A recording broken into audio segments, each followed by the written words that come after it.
Fala galera, beleza? Semana 16, nossa Biologia A. Continuamos aqui com introdução à genética. Então, para quem assistiu a aula da semana 15, nós já começamos a genética e agora a gente vai dar sequência aí com um adicional dessa parte introdutória.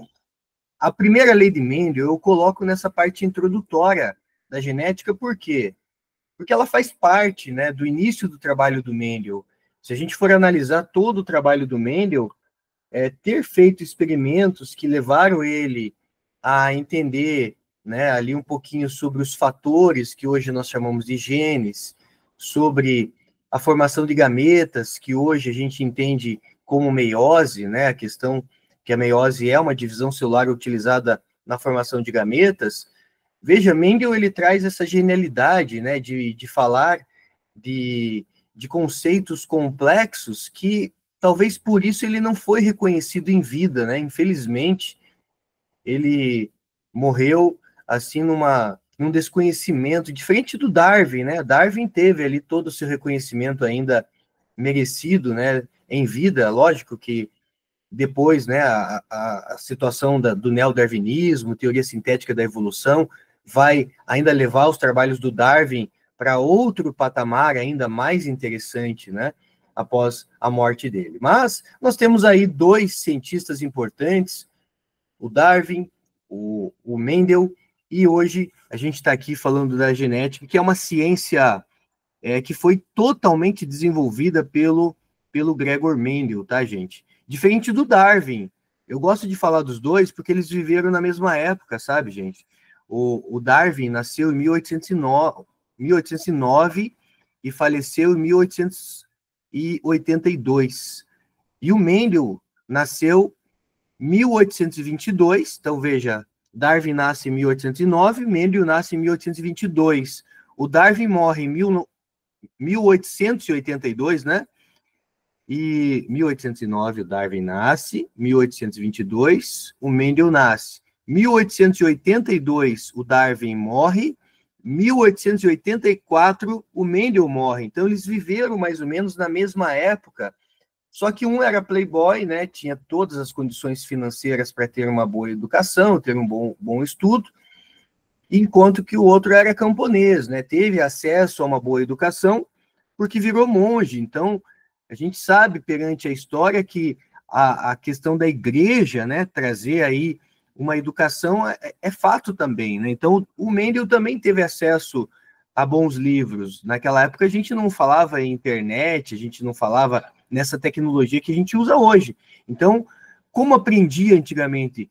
Ou eram com tutores, né, com professores prévios. No caso do Darwin, o Darwin ele não vai fundar a evolução. Alguém já falava de evolução. Você tem o Lamarck, né, que era precursor, tem outros precursores ainda antes do Lamarck.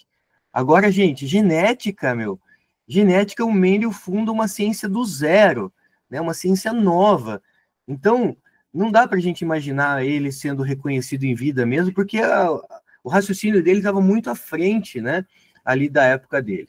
Mas vamos lá, a gente não está aqui só para ficar contando história, a história ajuda a deixar mais interessante, e vender o meu peixe aqui, que é o conhecimento de genética nessa frente A para vocês. Galera, então nós trabalhamos na aula passada alguns conceitos básicos como heterozigoto, homozigoto, né, dominante, recessivo, conceito de gene, primeira lei de Mendel, e agora a gente vai trazer um adicional aí. Uma palavra que é importante que vocês dominem, para vocês até não caírem em pegadinha, porque às vezes, nas alternativas, eles colocam lá pleiotropia, e você fala, caraca, o que é pleiotropia, né? E às vezes fica na dúvida e acaba marcando.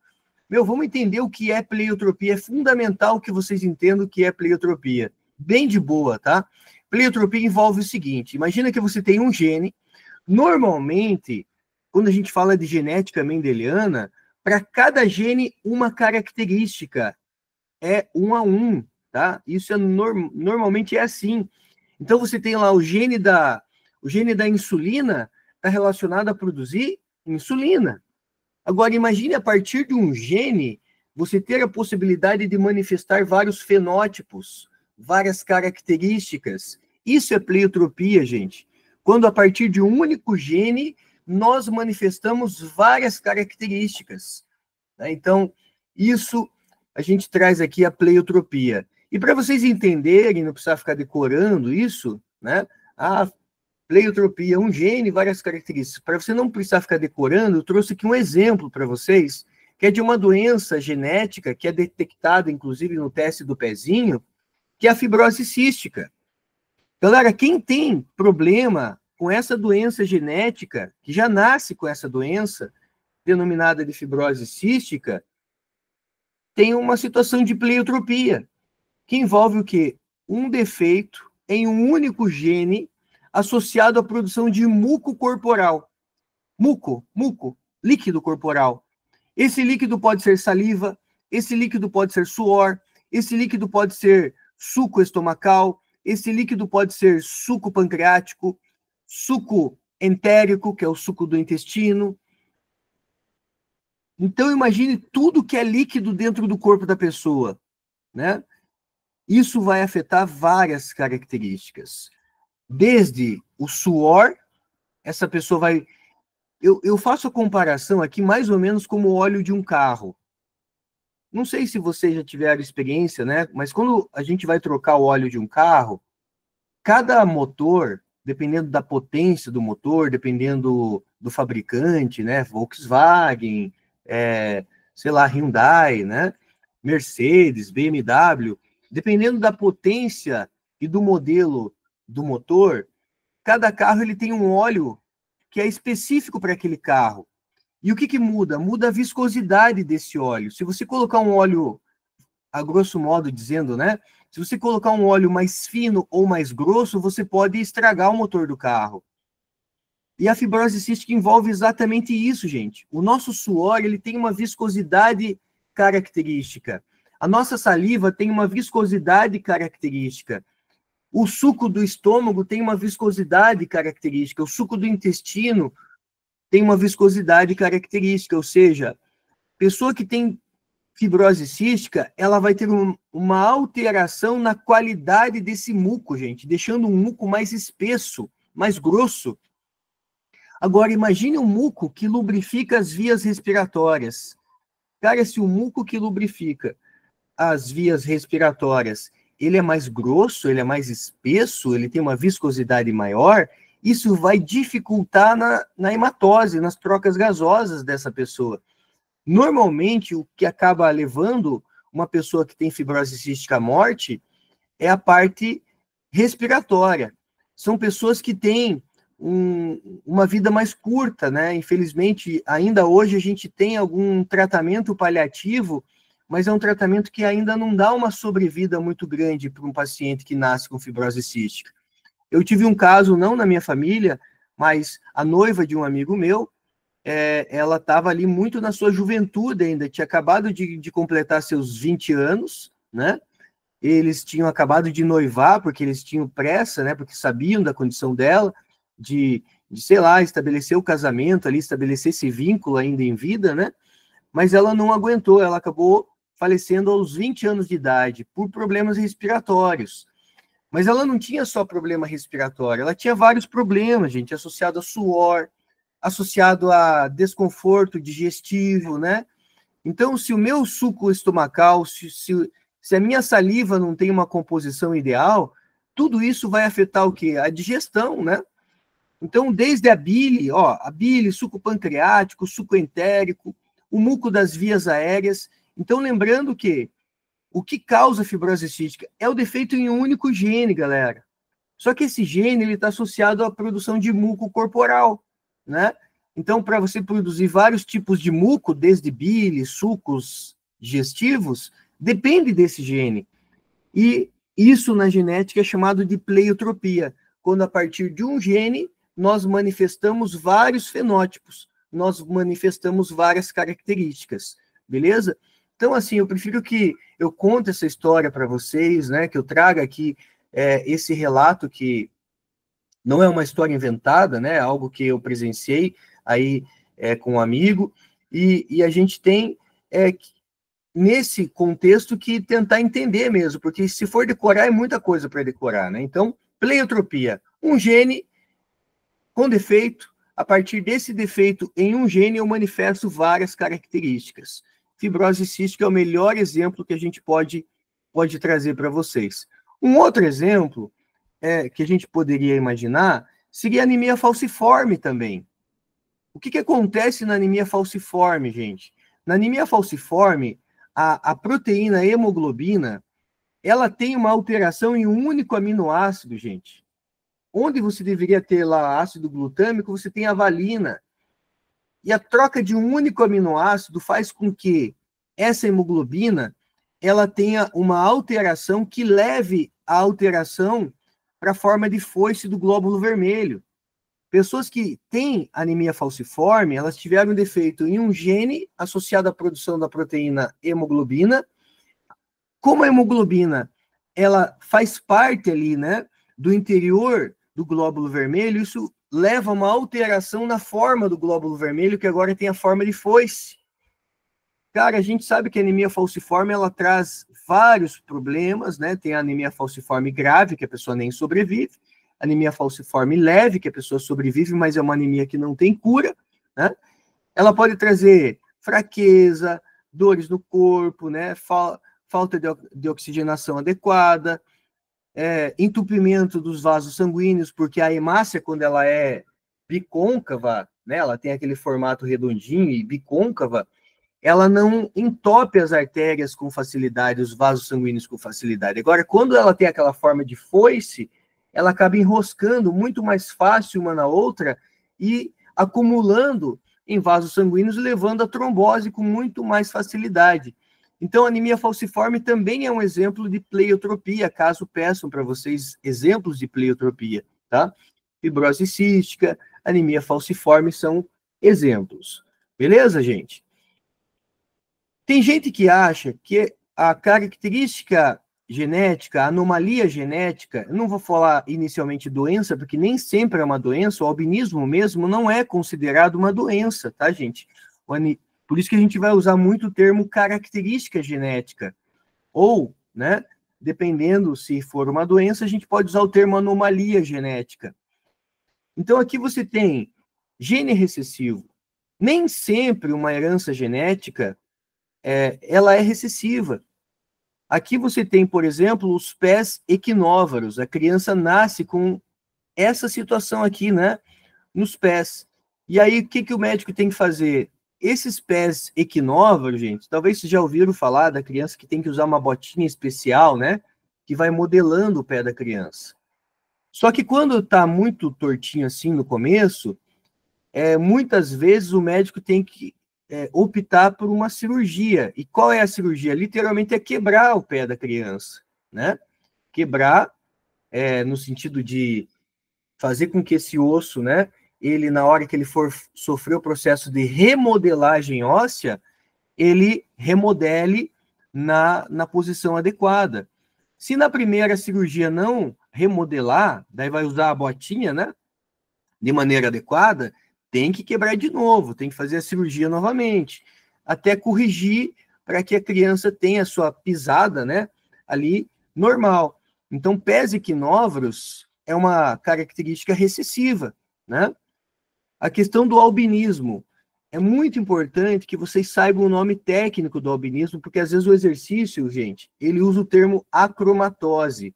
É só você lembrar de croma. Croma tem a ver com cor, né? Então, acromatose, acroma, sem cor, né? Sem pigmentação. E o albinismo, ele não é uma exclusividade de seres humanos. O albinismo é uma característica que pode aparecer em outros animais, tá? Trouxe aqui o exemplo para vocês. Você não precisa saber, talvez você nunca ouviu falar em pés equinóvaros. Tranquilo, galera, não precisa saber. Agora, albinismo, ela é uma característica que é muito recorrente em vestibular e Enem. Então, o albinismo é uma característica que eu peço, por favor, saiba que o albinismo é recessivo, né? Porque se o albinismo aparece muito em questões de vestibular e Enem, é importante eu saber que o albinismo é uma característica recessiva, que o albinismo também tem um outro nome chamado de acromatose, tá?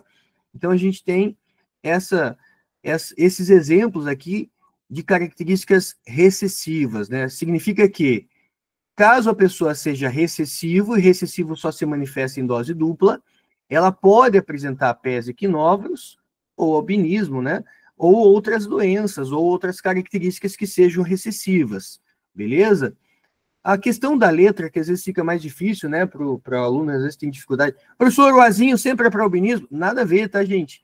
A gente usa o Azinho, mas pode usar o Bzinho, Bzinho, Czinho, Czinho, independente a letra que você use. Então, eu posso usar Azinho para pés equinóvaros, Azinho para albinismo, tá?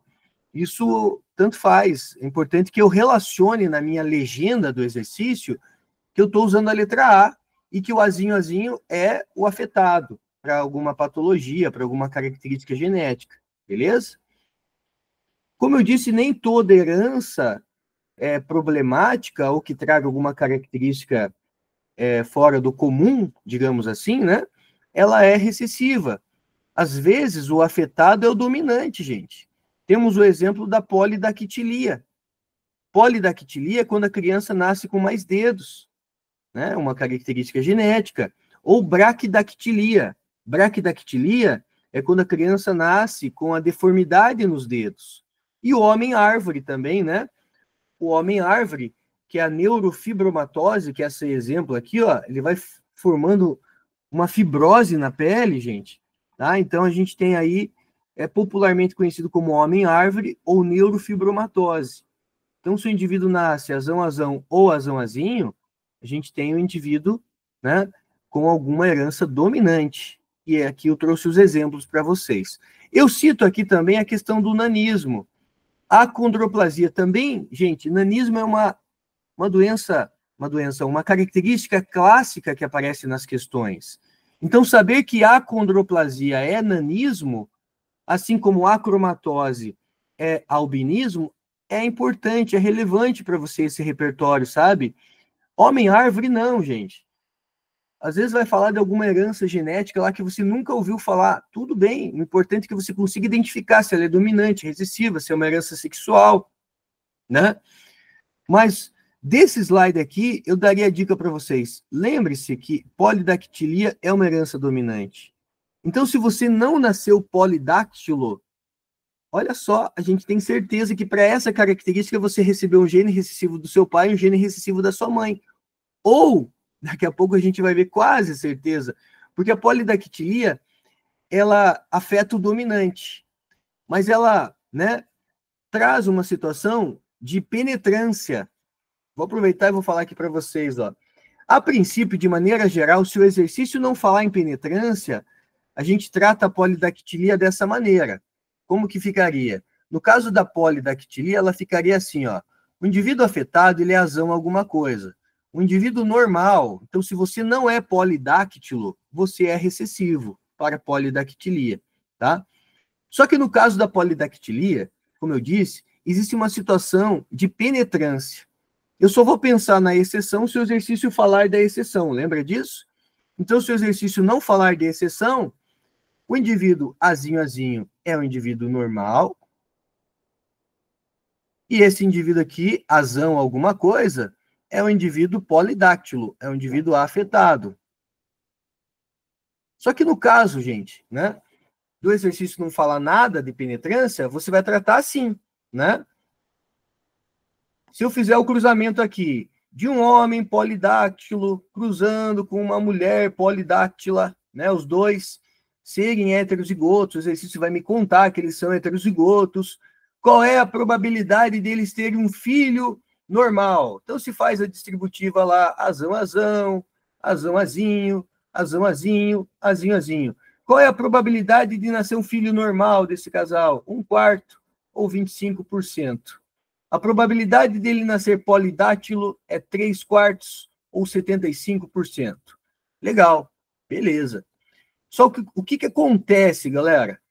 Acontece que o exercício ele pode ser um pouco mais específico no caso da polidactilia, porque, na realidade, na polidactilia a gente tem, só para polidactilia, esse exemplo agora, tá? Na polidactilia, apresenta uma penetrância, é uma herança que apresenta uma penetrância de 80%. Caraca, Giovanni, e aí, se o exercício falar que a polidactilia tem uma penetrância de 80%, como que eu faço? Né? Gente, é o seguinte, vamos falar que você fez as contas lá, né? E que você tenha, por exemplo, 100 indivíduos aqui, né? E que desses 100 indivíduos que são afetados, ele diz que tem uma penetrância de 80%.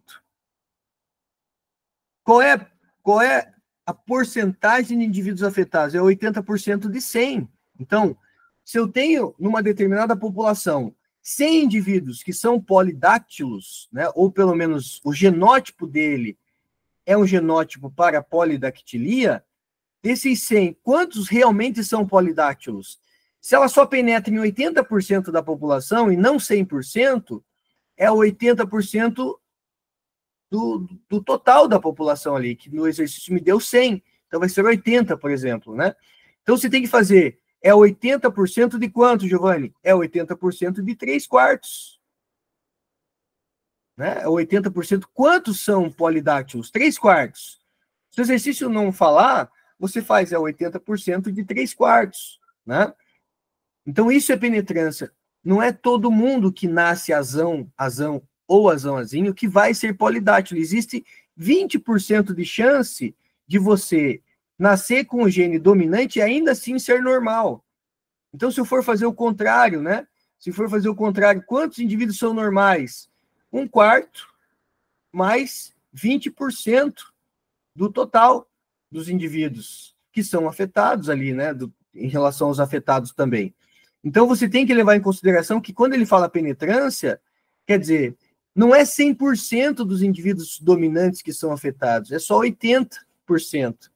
Tem possibilidade de 20% serem normais, beleza? Mais para frente a gente vai ter exemplo em relação à penetrância. Eu até quero ver se eu acho algum exercício com essa questão da penetrância para colocar na lista semanal de vocês. Se eu achar, até vou anotar aqui para não esquecer, um exercício de polidactilia normal, e outro que ele fala da penetrância. Vou colocar aqui. Se eu não achar, eu elaboro um para vocês. Muito bem, gente. Então, seguimos. No caso do nanismo, acondroplasia. Giovanni, o que a palavra acondroplasia tem a ver? Condro, gente, do latim a palavra condro significa cartilagem. Se não tem lá os peixes condrícteis, condro é cartilagem, são os peixes cartilaginosos. Então, esse radical condro significa cartilagem. A gente sabe que, no caso do nanismo, né, genético, eles têm problema relacionado à estrutura óssea e à estrutura cartilaginosa, né? Então, por isso, acondroplasia, tá? A gente tem esse nome aí importante. Eu comecei falando aqui a nossa aula de hoje, puxando um pouquinho, né, a sardinha para o Mendel, dizendo que, pô, o Mendel foi um cara genial, né? Agora a gente vai entender mesmo um pouquinho mais por que ele foi um cara genial. Gente, antes do Mendel, a gente tinha uma tal hipótese, chamava hipótese do homúnculo. Se você for buscar o significado da palavra homúnculo, significa homem pequeno ou homenzinho. Eu gosto mais de traduzir como ser humaninho, tá? Porque homenzinho a gente está falando só de homem, né? Tem a questão da mulher também, mas eles usavam esse termo homúnculo como homenzinho, homem pequenininho. Galera, antes do Mendel, a linha de pensamento que predominava era que você já estava pronto, olha só, você já estava pronto, isso aqui é a cabeça do ser humaninho lá, ó. Aqui são os bracinhos ali, ó, né? Abraçando ali os joelhos. O ser humaninho já estava pronto dentro do espermatozoide. Olha que doido. As pessoas acreditavam nisso, a ciência defendia isso na época, né? Defendia no sentido de uma hipótese. Lógico, não era uma teoria, não era uma lei, né? Hoje a gente tem as leis de Mendel para nossa sorte. Mas aí você vai dizer, caramba, Giovanni, mas aí é muito machismo acreditar que o ser humano já estava pronto dentro do espermatozoide. Por que ele não poderia estar pronto dentro do óvulo? Eu vou dizer para vocês, tinha as duas linhas de pensamento. Os espermistas defendiam que o ser humaninho já estava pronto dentro do espermatozoide, e os ovistas defendiam que o ser humaninho estava dentro do óvulo. E bastava a fecundação para esse ser humano crescer, se desenvolver. Isso era o que mais acreditavam antes do Mendel, né? A gente sabe a importância da genética. A genética fala sobre hereditariedade, né? Antes do Mendel tinha uma outra hipótese, e essa hipótese, gente, quem defendia essa hipótese foi o Darwin. E aqui a gente tem daí a prova que o Darwin ele era o ignorante na parte da genética. Lógico, a genética não existia ainda, né? Então, por mais que o Darwin tenha sido brilhante na parte da evolução, na parte genética, ele foi, né? Ele não teve sucesso nenhum. Por quê? Ele não soube explicar a origem da variabilidade, e o Darwin defendia a hipótese dos pangenes. O que defende a hipótese dos pangenes? Para o homem poder formar, né, e a mulher poder formar um embrião, tem que vir informações de todas as partes do corpo desse homem. Como um Hadouken, né? Ele junta essas informações e forma uma tal de gêmula. A mulher também. E a junção dessas gêmulas forma um embrião. A gente sabe que não é assim, né? Porque se o homem, por exemplo, não tem o braço direito, vai faltar informação do braço direito, o filho deveria, né, nascer pelo menos com alguma deficiência no braço direito. Não, né? Então, as informações não vêm de todas as partes do corpo. A gente sabe hoje, né, a questão da meiose, como que os gametas são formados, né, a partir de uma célula-mãe de espermatozoide, uma célula-mãe de óvulo, tem toda aquela história. Formou o embrião, né, e aí você tem as gêmulas ali se encontrando novamente, e você vai tendo ali, né, o processo de mistura, que era outra hipótese que ele era defendida, que você é a mistura do teu pai e da tua mãe. Até parece que a gente é mistura do pai e da mãe, mas geneticamente isso está errado. Você não é mistura do teu pai e da tua mãe. Você recebeu uma herança genética do teu pai, você recebeu uma herança genética da tua mãe, e vai ter ali o quê? Alguns genes do teu pai vão predominar em relação aos genes da sua mãe. Serão dominantes. Alguns genes da sua mãe vai predominar em relação a alguns genes do seu pai, né? Então a gente tem ali, não é exatamente uma mistura, mas sim, né, uma questão de dominância, recessividade, de interação entre genes, de pleiotropia, todo um processo complexo ainda, né, para essa época eles poderem entender. Então ficava ali a hipótese do homúnculo, hipótese dos pangenes e a hipótese da mistura. Giovanni, como que uma questão básica pode cobrar a genética? Como o Hadouken, é bem isso, né? Quando eu lembro de pangenia, é isso, né? Até naquele rap que eu fiz lá pro Instagram, eu falo, né, do Hadouken, porque a ideia é isso, né? Como se a hora que o homem vai, né, produzir o seu gameta, a mulher vai produzir o seu gameta, é como se viesse um poder de toda a parte do corpo para formar a gêmula, né? Esse fala, quem acreditava nisso? O Darwin defendia isso com unhas e dentes, né? O Darwin não falou só de evolução, tá, gente? O Darwin, inclusive, ele deu seus pitacos, fez experimento até na botânica. Na parte do fototropismo lá, ó, o Darwin estudou fototropismo. O Darwin fez experimento ali na parte do fototropismo, ajudou a montar a ideia de como que as plantas se movimentam, né, em direção à luz. Então, ele, nesse ponto do fototropismo, ele foi feliz, mas na genética, não, né? Gente, aqui uma questão básica, só para a gente, na verdade, reforçar, né, os conceitos básicos.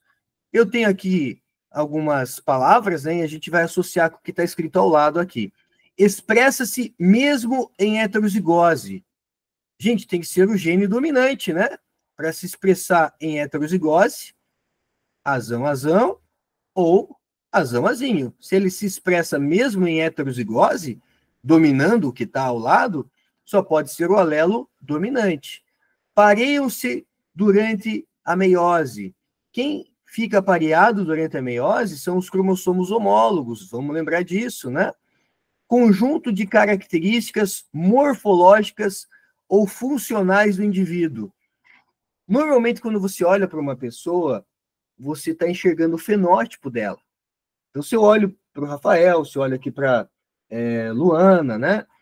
para Maria. Vou dizer, olha, seu cabelo é preto, seu cabelo é castanho, seu olho é verde, seu olho é azul, a sua cor de pele é clara, né? Se eu estou falando de características visuais, características morfológicas, gente, eu estou falando de fenótipo. Normalmente, fenótipo é visível. Normalmente, fenótipo é algo visível. Eu digo que normalmente por quê? Eu já falei isso na aula passada e vou reforçar. Porque tem algumas características que são funcionais, que eu não vejo, né? Por exemplo, o Rafael é um estudante inteligente, mas eu não consigo mensurar a parte genética do Rafael que manifesta um QI elevado, né? Que manifesta uma inteligência fora da curva. Mas eu entendo que Rafael é um cara inteligente, que a Maria, a Luana são pessoas inteligentes. Mas geneticamente eu não estou vendo isso. É diferente de um olho castanho, é diferente de um cabelo liso, que eu estou vendo o cabelo liso, né? Tipo sanguíneo, se eu olho para vocês, eu não estou vendo qual é o teu tipo sanguíneo, a não ser que você me fale. Giovanni, eu sou A positivo. Mas quando você diz eu sou A positivo, gente, para você ser A, você é IA, você recebe um gene A do seu pai, um gene A da sua mãe, ou você é IAzinho. Olhando para vocês, eu não sei se você é homozigoto ou se você é um heterozigoto. Mas você me disse eu sou A. E olhando para vocês, eu não conseguiu adivinhar que tipo é o teu sangue, né? Então, isso são características, né? Que a gente chama de características fenotípicas. Então, aqui entra como fenótipo. Giovanni, nem perca tempo, cara. Já sabemos o gabarito. Legal, já sabemos o gabarito. O gabarito é D. Né? Veja, esse tipo de questão é legal por isso. Tá? Local ocupado pelos genes do cromossomo. Se o DNA é como se fosse um livro de receita, o local que uma receita fica localizada, a gente chama de locus gênico, ou loci, né? Posso chamar de loci. Locus gênico, então aqui, 352,6. Constituição genética dos indivíduos. Constituição genética dos indivíduos é o genótipo, é o tipo de gene. E expressa-se apenas em homozigose, daí é o alelo recessivo, né? Então a gente tem aí conceitos importantes. Por que eu estou trabalhando e reforçando esses conceitos para vocês? Porque vai cair continha? Existe uma grande probabilidade de cair continha, mas a parte teórica ela vem aparecendo bastante. Vamos fazer um de continha aqui, ó, envolvendo primeira lei, que é só o que nós trabalhamos até agora, tá, gente? Um gato de cor marrom foi cruzado com duas fêmeas. A primeira fêmea era da cor preta e teve 7 filhotes da cor preta e 6 filhotes da cor marrom. Já a outra fêmea também era da cor preta e teve 14 filhotes, sendo todos eles da cor preta. A partir desses cruzamentos, marque a opção que contém os genótipos do macho, da primeira e da segunda fêmea, respectivamente. Eu sempre digo que uma questão de genética é igual resolver questão de física, questão de matemática. Envolve ali a lógica, a matemática e tal, porque você vai ler a primeira vez e não vai entender muita coisa. Você tem que ler uma segunda vez, tirando os dados do problema. Bom, então a questão está falando de gato. Está falando do quê? Da pelagem dos gatos, né? Então a gente tem aqui a pelagem dos gatos. Um gato de cor marrom, então você tem aqui um gato de cor marrom, foi cruzado com duas fêmeas. Então esse aqui é o macho, né? Esse aqui é o macho. Foi cruzado com duas fêmeas. Vamos colocar aqui fêmea 1. Vamos colocar aqui a fêmea 2. A primeira fêmea era de cor preta. Essa fêmea, cor preta. E teve 7 filhotes da cor preta. Então, em relação aos filhotes, o que eles vão ter? Eles vão ter 7 filhotes preto. Então, tem filho preto e tem filho marrom. Tem 2 aqui, né? E a outra fêmea também era da cor preta. Essa outra fêmea também da cor preta. E teve 14 filhotes, sendo todos eles da cor preta. Então, todos os filhos aqui 100% da cor preta, tá? Então, nesse caso aqui, galera, o que ele pede? Ele pede, a partir desses cruzamentos, marca a opção que contém os genótipos do macho, da primeira e da segunda fêmea, tá? Você vai dizer, ah, professor, eu já percebi que o marrom sempre é recessivo, que o preto é dominante. Fuja desse raciocínio, tá? Não tenta adivinhar. Faz um raciocínio lógico aqui mesmo. Galera, preto, né? Ele cruzou. Isso aqui me dá uma dica, né? Importante. Ele cruzou uma fêmea preta com macho marrom. E todos os filhotes nasceram pretos. Então, existe uma possibilidade que, se preto realmente for dominante, que essa fêmea seja homozigota dominante. E que, se o macho for recessivo, azinho, azinho, você vai ter o seguinte cruzamento, né? Azão, azão da fêmea, azinho, azinho do macho, vai ter os filhotes 100% heterozigotos, 100% preto. Nesse segundo cruzamento, essa fêmea preta é um indício que ela é heterozigota, né? Porque ela sendo heterozigota, como que fica o cruzamento aqui? Fica azão, azinho com azinho, azinho. Então vai ser mais ou menos 50% preto, 50% marrom, que é mais ou menos o que o exercício me deu. 7 filhotes de cor preta, 6 filhotes de cor marrom. Mais ou menos 1 para 1, né? Porque o cruzamento fica azão, azinho, azão, azinho, azinho, azinho, azinho, azinho. Então, qual é o genótipo do macho?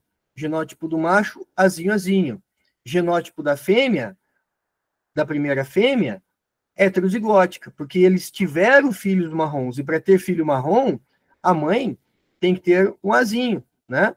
Um azinho tem que vir do pai, um azinho tem que vir da mãe. O pai é azinho, azinho, então vai só mandar azinho. A mãe tem que ter um azinho para mandar para cá. Não é o caso do cruzamento 2. E no cruzamento 2, nós temos a fêmea preta, azão, azão. Tá? Então aqui, veja, típico e clássico exercício de primeira lei. Tá? Não tem como quantificar. Aqui o raciocínio mais rápido seria dessa forma mesmo, tá, Rafael? Quantificar aqui não dá, né? Na UFPR, ultimamente, na primeira fase, pelo menos, aparece mais a parte teórica. Exatamente. Por isso que vocês estão percebendo que eu estou sendo até repetitivo aqui, né? É importante. Às vezes a gente cai porque o aluno, professor, eu não lembrava o que era pleiotropia, o que era, né? Homozigoto, sei lá, homozigoto todo mundo sabe, né? Mas pega lá alguma coisa como pleiotropia, pega o aluno numa primeira fase, né? Então, aqui é mais ou menos um raciocínio lógico, né? Quem tem essa facilidade lógica, professor, eu já de cara percebi, já, né? Vai por um caminho mais rápido, quem tem aí um raciocínio lógico mais ágil, né? Mas o raciocínio que a gente faz é esse, você tem que ir por tentativa. Bom, aqui deu 100% preto, então já é um indício que preto realmente é dominante, tá? E aí, para ter essa situação, essa fêmea preta do primeiro cruzamento tem que ser heterozigota. Então, a gente vai por um raciocínio dessa forma, tá? Sobre o slide anterior, o quantificar que eu mandei era sobre o slide anterior. Tá, deixa eu ver aqui, não tem... Não, aqui de quantificar, deixa eu ver por que você falou isso.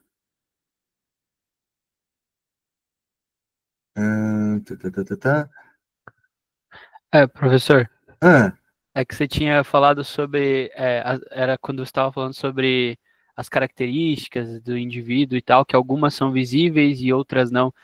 Daí você tinha comentado sobre não ser visível e que não tem, da inteligência lá, daí eu falei, não tem como quantificar isso, né? É algo genético que não tem como você expressar em números, nem nada do tipo. Isso, boa, né? Boa. Valeu, Rafael. E até é interessante que você tenha falado isso, porque vocês vão aprender na universidade, tem uma disciplina chamada bioestatística. E a bioestatística, daí, ela vai trazer essa questão da gente calcular, né, as estatísticas relacionadas à parte da biologia. E aí envolve muito aquela curva, que a gente chama de curva em forma de sino, ou curva de Gauss, né? Até eu tinha um professor de bioestatística, meu, né? Que ele falava, olha, vamos pegar aqui inteligência. Tem a inteligência mediana, tem o aluno que é o de altas habilidades, superdotado, né? Superdotado. E tem aqui o aluno que biologicamente, né? Eles chamavam, né? Não se usa mais esse termo, mas biologicamente chamavam de retardado. Retardado não no sentido, né, de retardo mental, literalmente. Por isso que até caiu em desuso usar esse termo retardado. Mas é em relação ao superdotado e o que não é superdotado, que tem maior dificuldade, né? O que o professor falava? Ele falava, vocês acham que eu preparo a aula para quem? Eu não preparo a aula pensando no aluno que tem maior dificuldade. Eu não preparo a aula pensando no aluno que voa sozinho. Eu tenho que preparar a aula para o aluno mediano. Porque o aluno mediano, com a minha informação, a gente consegue melhorar ele, né? O aluno que tem muita dificuldade, ele vai precisar primeiro de um reforço escolar. Vai precisar primeiro resolver a base, né? E se você está numa universidade, eu não consigo resolver a base desse aluno. Ele já deveria chegar com a base aqui, então ele tem que correr atrás dessa base, né? Tipo uma matemática básica. E o aluno mediano, esse aluno mediano, ele tem a informação básica, então você consegue trabalhar ele com facilidade, elevando o nível de raciocínio dele. E o superdotado não precisa do professor, né? O superdotado ele já voa sozinho. Então esse foi o comentário do professor, né? Na questão lá da bioestatística, envolve a curva em forma de sino, curva de Gauss. A gente vai trazer essa curva em forma de sino de algumas coisas que a gente pode quantificar, né? Por exemplo, herança quantitativa, tem uma herança só para isso, né? Beleza, pode ficar à vontade aí, eu acho massa quando vocês participam, né? Beleza, então aqui ficou a D, né? Ali já tinha. Vamos fazer mais um para a gente fechar essa primeira parte da nossa aula. O gene que condiciona sementes de milho enrugadas, milho doce, é recessivo em relação ao gene para sementes lisas, que é o milho normal. Do cruzamento entre heterozigotos, originaram-se 840 sementes, das quais 630 são lisas. Entre essas sementes lisas, o número esperado de heterozigotas é... Vamos lá, gente.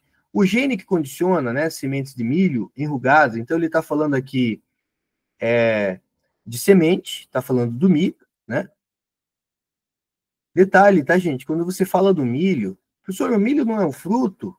Então, o milho é o fruto, né, do tipo cariópse.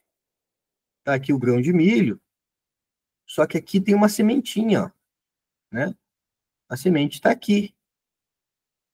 Então, o milho é o que está em volta da semente. Toda essa parte que eu vou pintar aqui de amarelo, ó, tudo isso aqui é a parte do fruto, e aquela parte pretinha ali é a semente, tá? Então, quando você vai falar do milho, toma cuidado, né? O milho, o que que ele é? Ah, o milho, ele é um fruto que contém uma semente. Que tipo de fruto? Um fruto do tipo cariópse, né? O que define o fruto cariópse? Quando a semente ela está presa em toda a sua extensão pelo fruto, né? Não é uma semente que está solta lá dentro, ela está presa, ela está envolta pelo fruto em toda a sua extensão. Milho, fruto seco do tipo cariópse, né? Mas a gente vai mais para frente ver isso aí também. Do cruzamento entre heterozigotos, então, o que eu preciso primeiro? Preciso ver a questão das informações, dos dados do problema. Então, eu tenho aqui o milho enrugadas, é recessivo em relação ao milho que tem a semente lisa. Então, semente lisa, e aqui rugosa, né? A gente usa o termo rugosa, em relação à semente. Semente do milho, né? Aí ele fala que o milho doce, que é enrugada, é recessivo. Gente, como eu estou falando de milho, eu vou usar o M, tá? Ou, outra coisa, geralmente eles podem utilizar a letra da característica recessiva. Qual que é a característica recessiva aqui? É o milho doce? É a rugosa? Então vamos usar a letra R de rugosa, Rzinho, Rzinho. E a lisa é Rzão, Rzão, ou Rzão, Rzinho. Ah, essa informação ele me deu. E aí ele fala do cruzamento, cruzando dois heterozigotos, Rzão, Rzinho, faz a distributiva, Rzão, Rzão, Rzão, Rzinho, Rzão, Rzinho, Rzinho, Rzinho. Você tem o quê?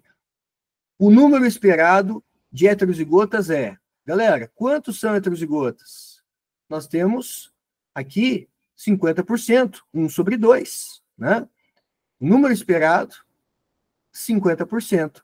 Porque você tem 1/4 de homozigoto dominante, 1/4 de homozigoto recessivo.